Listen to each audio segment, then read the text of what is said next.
I'm Steve Carl. Welcome to our 5th month of quarantine. Well, not quarantine, but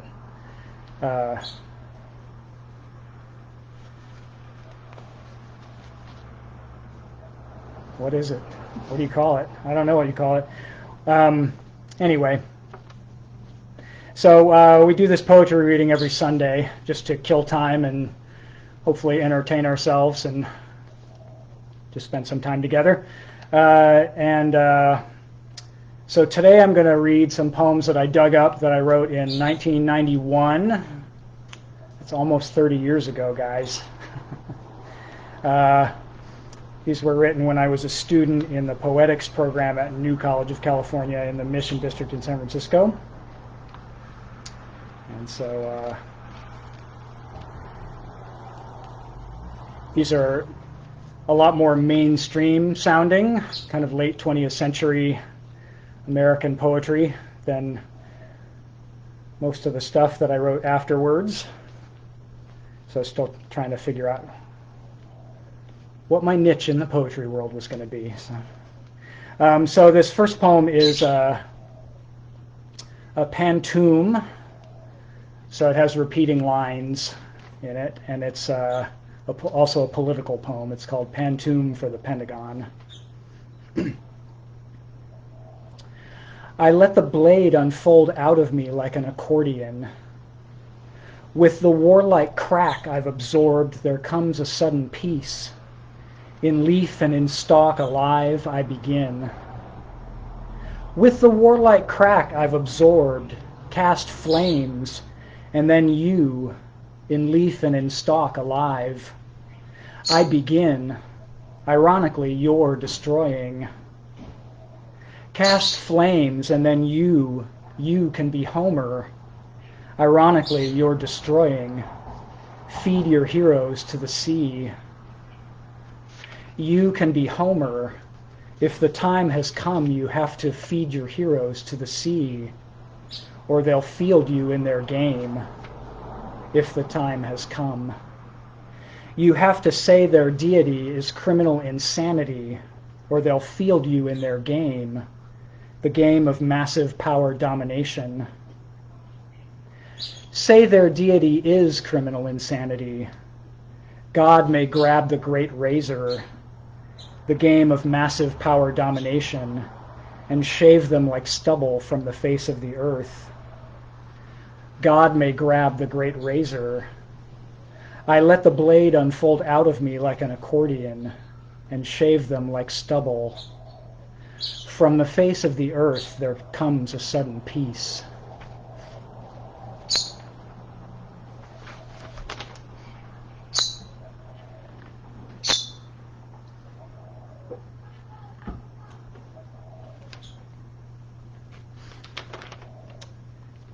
None of the rest of these are political poems, I don't think. So this one is called Aphid Rhythms.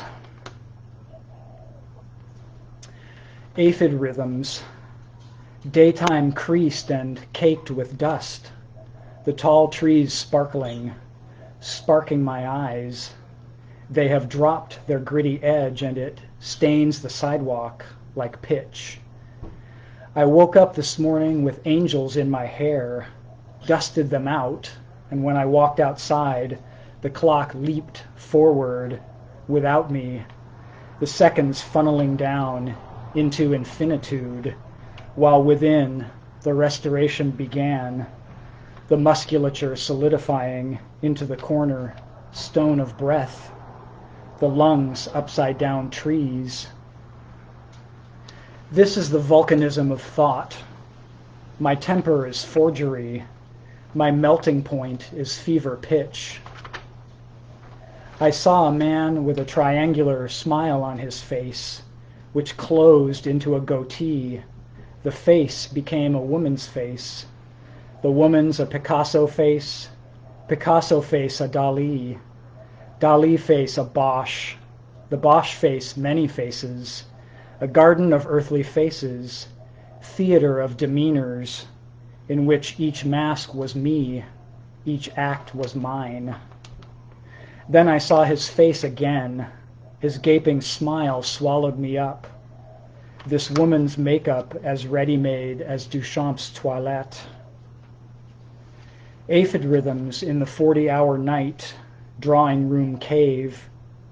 Perspect inversion, polyrhythm saxophone stare.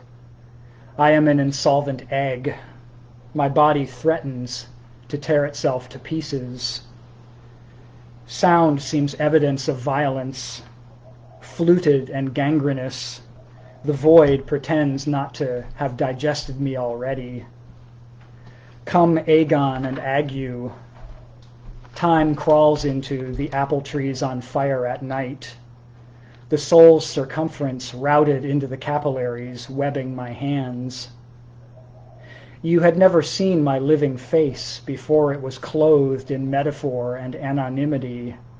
But when we opened out, each to fill the breath of the other, the whole project was done. The still point inverts.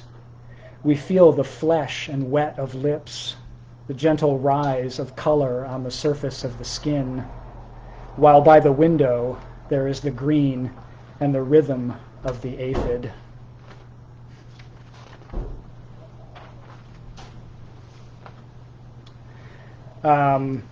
So the rest of the poems that I'm going to read today all were written in or for a workshop that I took in the fall of 1991.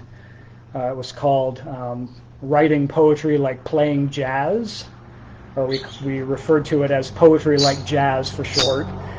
It was taught by the poet Leslie Simon, who had actually adapted it, I believe, she said, from a workshop format that was she had found out about from June Jordan, the poet, great Bay Area poet.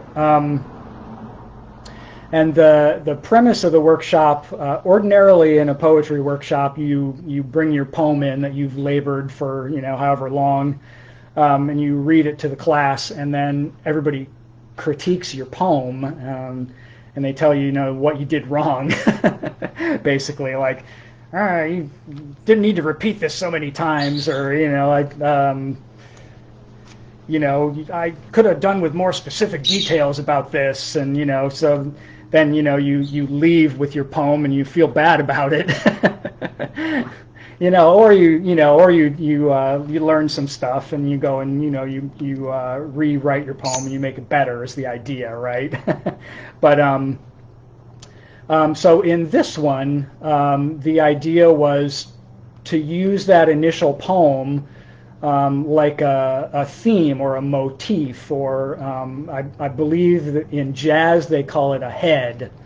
So you play the little bit at the beginning, that's the tune of the song, and then everybody in the band goes around and solos using what came before them, which they've been listening to as they've been playing as a starting point, and they take off from that and they put their own individual voice and their own instrument into the into the mix, and they add to it, and they refine it, and they take it into places that the original hinted at maybe but didn't go to. And so that was the premise of the workshop, was you'd go in and you read your poem, and then everyone would go off for 10 minutes or 15 minutes, and they would come back, and 9 people or 10 people would read poems back to you that were based on your poem, and it became this really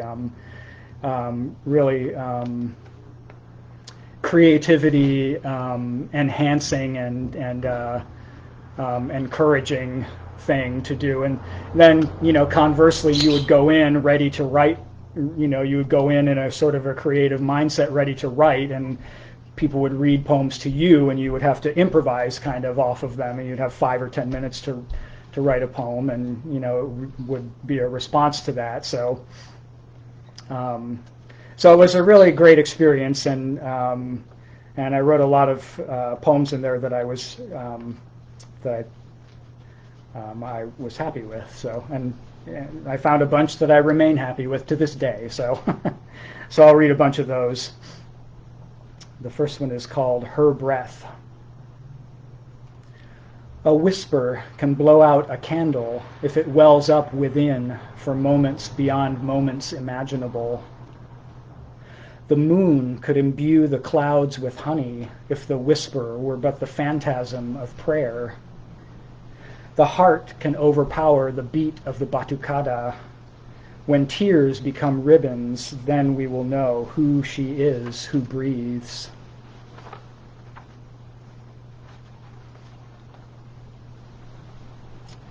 Untimed. Time is candy for the delicate psyche. Pink and rich, it melts draped over the tongue, and like soft liquid, traces the throat and is past. Recalling the time in a strawberry, I do not eat it all at once, but rearrange it on your hat. But we are also consumed in time, and this interpenetrance has fixed us firmly in abstraction.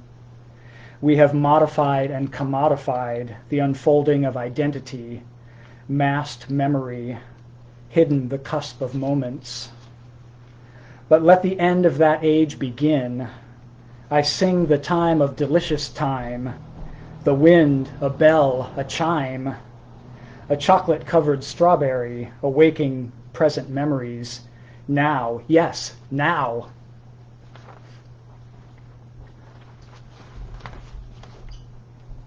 This one's called Harvest.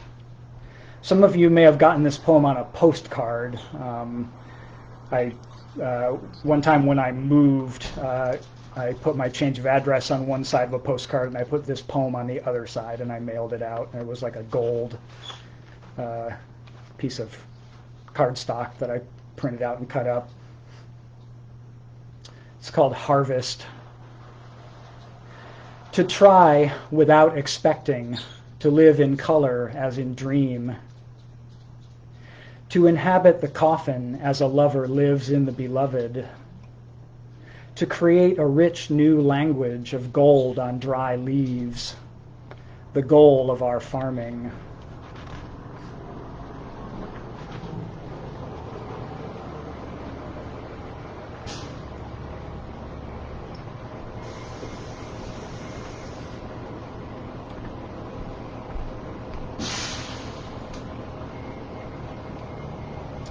This is a response called Memory. Memory is a map of self. When quelled, it raises mountains smooth and shapeless as pillows on the skin. Memory is a container for breath that fills the space between inspiration and sleep. There may be miles or years. Memory is a watercolor brush, spearing a landscape, blue, at the edge of vision.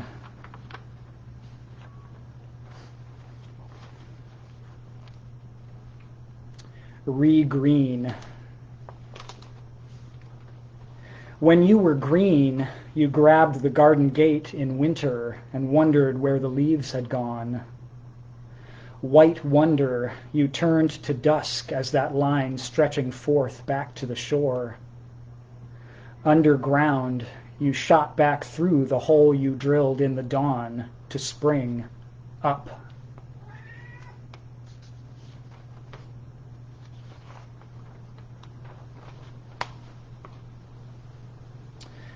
Miles Davis passed away that semester, and I wrote a short elegy or eulogy for Miles. You tried to jam, did jam, the whole summertime of the big wide world, the long body of art and the short body of life, and the winged crevices in which they find us through that tiny mouthpiece.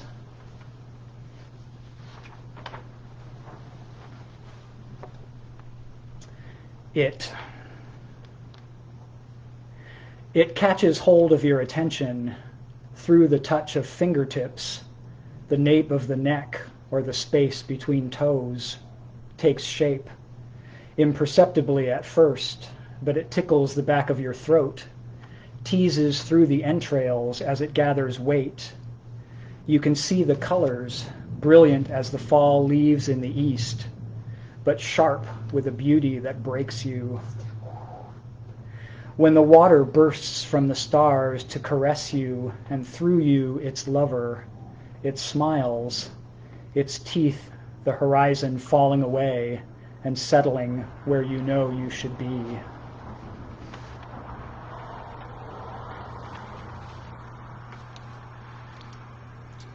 This one's called In the Nightclub.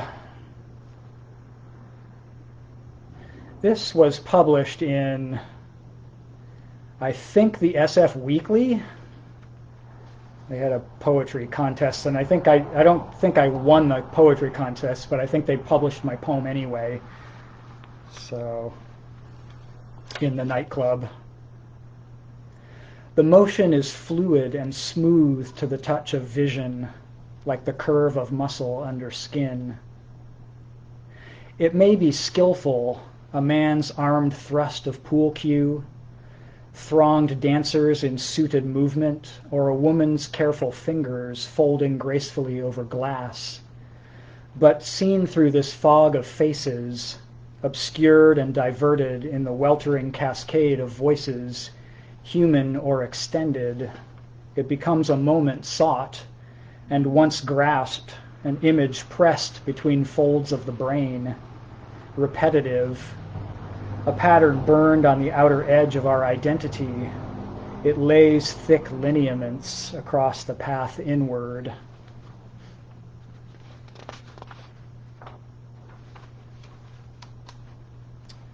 House arrest.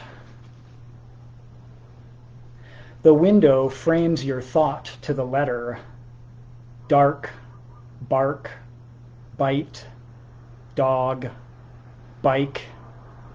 This electric contagion rides secret cables to the moon, an atomic handoff in a shooting gallery, hard up for sale. Colors rotate, vibrate. Inside, your bones white and chill porcelain. Imprison mentality. He's copped to living third-person singular. Zero tolerant and rave, shrink and vent. Rein it in, rain it down.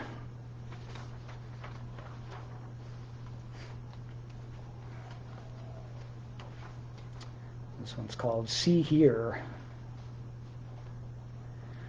See, the words I breathe are here. I have inscribed them on raindrops, and they drip from the air like fluted notes, carved onto the world's one outlasting curve. Here, the letters of our true name are poised within clouds to descend into this tableau of clay from which we are carved, awaiting only the fusion of song and breath, blood and earth.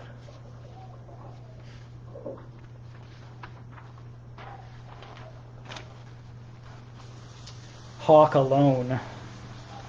This was a response, I think. Hawk alone in the alate night. When the tree breathes, it will lift you wild up to drift without intention, higher than thought ever took you. Your prey predates you. Her ancient soul already enfolds you, laying your hunger down. And although you continue to hunt, there is neither pleasure nor satiation, only your continual bewilderment unfolding.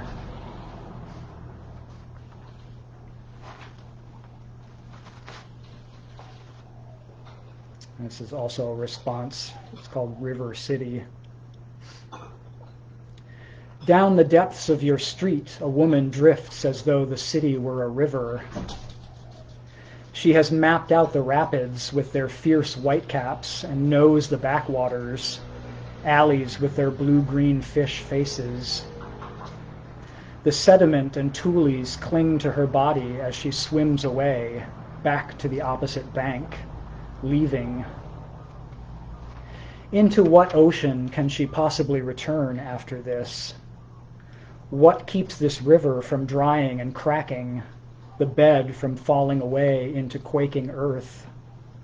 How long will it be before I see a boat?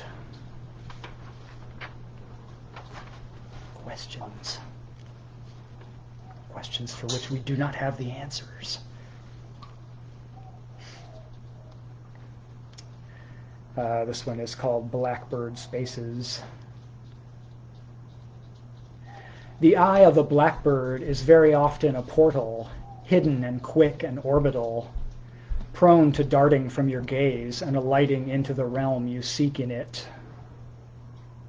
If you would return to the soft innate darkness you left behind or lost, welled up in the throat still warm with her tears, doorways are not windows, not spaces to be filled with testimony or decisive remedies.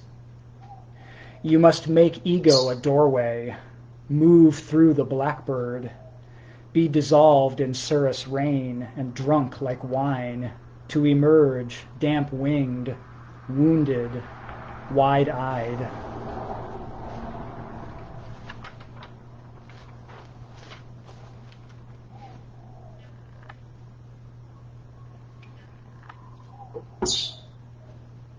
This one's called Like Day and Night.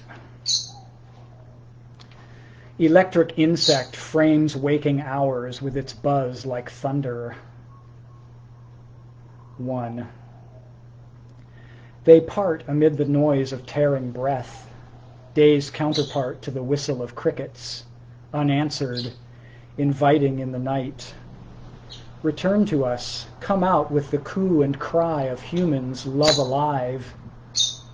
But sleep sacked them, fingertips just brushing faces, and the great jaundiced globe now drives luminescent stakes through what remained of their flowering.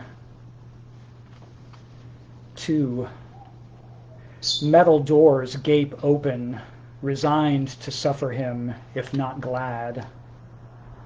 A stare within suffocates him, while out there the sky is cast over, blunt metal.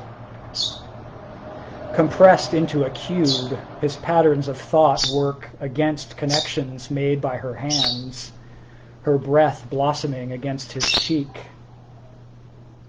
Out his window, a wren snatches a butterfly from the air, and wings to him seem less angelic than vital.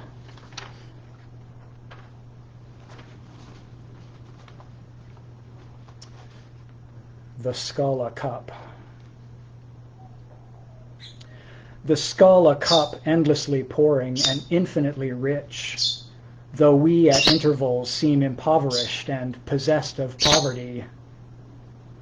The skull a cup overflowing, continually outgrowing the boxes into which we shoehorn the patterns it catches up to show us. The skull a cup steeping, brewing us a tea gathered in every nook and corner of its brief existence, its brilliance spilling down our throats.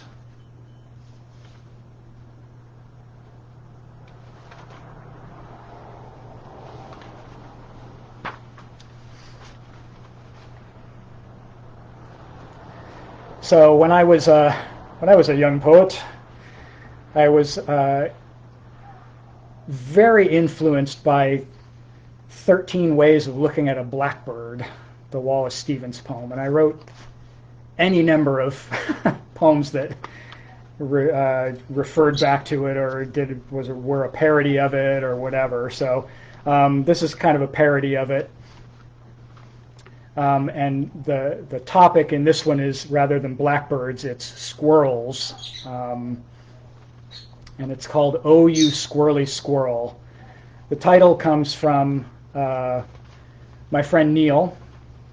When he was living in San Jose, he took up rollerblading as a way of getting some exercise. And he would tell me stories about rollerblading through the parks in San Jose and the squirrels darting out in front of him trying to make him crash. And so the image came up of him shaking his fist at the squirrels and shouting that phrase at them. So, oh, you squirrely squirrel. Also, this is only 12 ways of looking at the squirrels. So, 1. I search for strawberry images in autumn, The squirrel lunges from tree to tree. 2.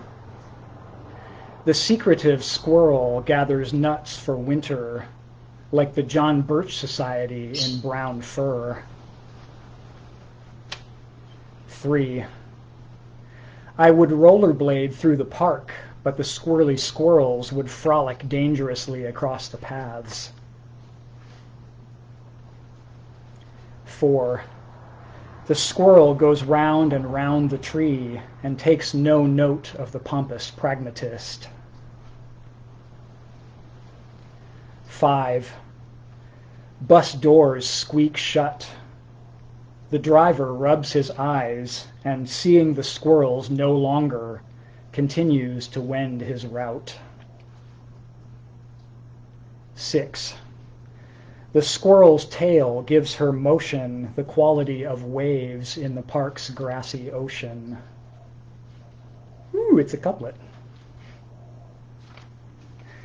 7. Who stole all my corn nuts?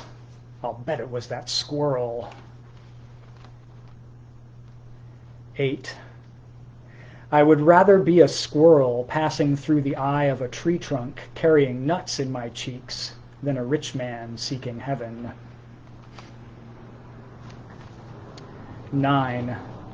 What self-restraint that the squirrels do not hate the dogs who chase them through the park.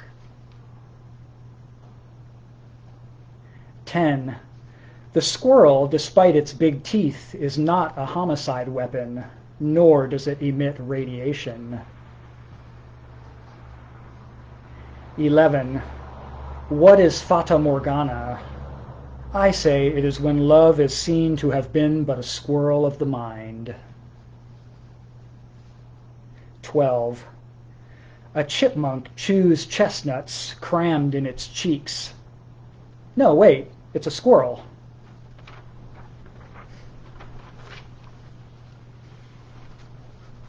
This one is called Luz, like the Spanish for light. Iridescent, like fire filtered through morning dew, she woke up, spread her arms to the sky, started climbing, didn't stop to say goodbye. Luminescent, now ascending with the glitter of tears in her eyes, reflecting pellucid off the mountains to me. She pauses halfway across and looks down to see. Transcendescent, she leaps into the patient void.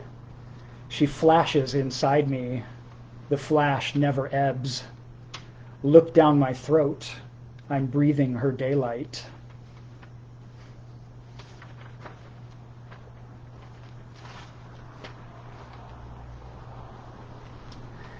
So we actually did have a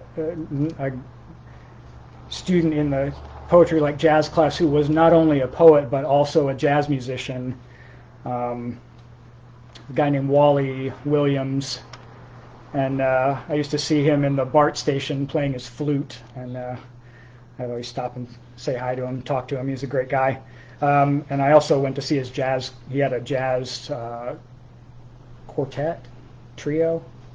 He had a small jazz combo. I can't remember how many guys were in it, but I went to see them, and Wahlee was a great player. He was a great guy. I haven't seen him in a really long time. I kind of miss him, but so this was a response to him this was written in the last class of the semester, called Poetry Like Jazz. Content likewise, or to the contrary, fusion sucks up catastrophe, collage, and the kitten's cry, bops indubitable, cool consciousness. You play off the punctuations in power, stealing signs from the singularity and transmuting them into trumpeted phrases in the language spoken by being. Being curlicues into this world with a wave of cold shock, but you will realize it's always, if you remember while ice forms, that the music is its content.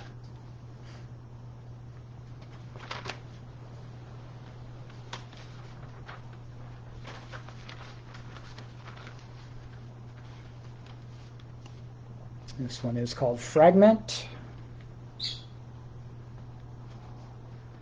Let us rest on the shoulder of the horizon. Pine trees, a scratchy sweater, warming us as dusk ripples over our skin. The sky of night is a great freckled face, the moon's big eye winking deep into space. I will look on you forever as the awestruck lover. It sheds light on its milky trail of tears of unfathomed joy. Didn't quite finish that one. And then this last one is a response to another friend of mine who I had known before that, before this class. I think almost all the people that were in the class I was meeting for the first time, except for Eduardo Vega, who was another great guy who I haven't seen in a really long time. He moved to New York City. But he was multi-talented too. He played saxophone. He wrote poetry. My friend Alex wrote a one-man play, and Eduardo directed it and helped him shape it into a really funny, really amazing one-man spy thriller comedy play. So this last one is was a response to something that Eduardo wrote in the last Poetry Like Jazz class. The mystery of thirst is not in the impulse, but the parchment. The biological can be dissected and denoted, pulled apart by feeding fury wings of prayer and white knife incisors. But the analogical cannot be pared down or pared off. It multiplies, tangential in the sand-blasted moonlit night, bleached in solvent like tools of fire. And you and I have become tornadoes in the American desert, whipping away at night, tearing up wheat fields with our desperate life-love, as a line of sight seeing through lead-lined walls out of our dry sadness. We blow Dead Sea Scrolls through caverns once humane. That was 1991. Thank you.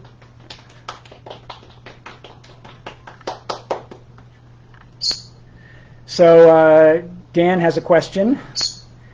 As we work backwards through your oeuvre, at what point do you feel as though you found your voice, and what in particular, if anything, hastened that process? I think it was what I talked about last week. It was discovering that there was this particular strain of experimental poetry that was significantly, although not entirely, centered on the Bay Area. And that kind of ran through the language poetry skein of writing history. Discovering that and really, I was really inspired by that and incorporating that into this voice that was kind of, you can see it kind of coming together as I'm writing a ton of poems in this writing workshop, that there's a voice that's starting to develop there. But adding that particular experimental thing to it was what really was a turning point for me, and I think that around 1994 was when I really started to get that all put together into the form that I was really happy with and wanted to continue going in that direction. Although I took number of detours across over time, but yeah, that's what I think was the real catalyst, was starting to make contact with that experimental scene, and as much just hanging out with those poets in that scene, and just being just having that in the atmosphere around me all the time, I think, was a big part of that. So let's see. Are there any other questions? There's a little kiss blowing emoji from Roya. Sounds like a really inspiring process, Jenny says. Yes, it was. That was a, yeah, I wrote a lot of poems in that. And it was, what was really helpful about it was that the fact that you knew you were going to have to write poems every Monday night at, between 6:30 and 8. So my brain very quickly got into was able to, make that association, like it's Monday evening, and just get into that mode. And I was in a flow, and I just, like, tons of poems were pouring out at that point because my brain was just, able to get into that mode at, at that time and place, and that I was just able to do it without having to think about it too hard. So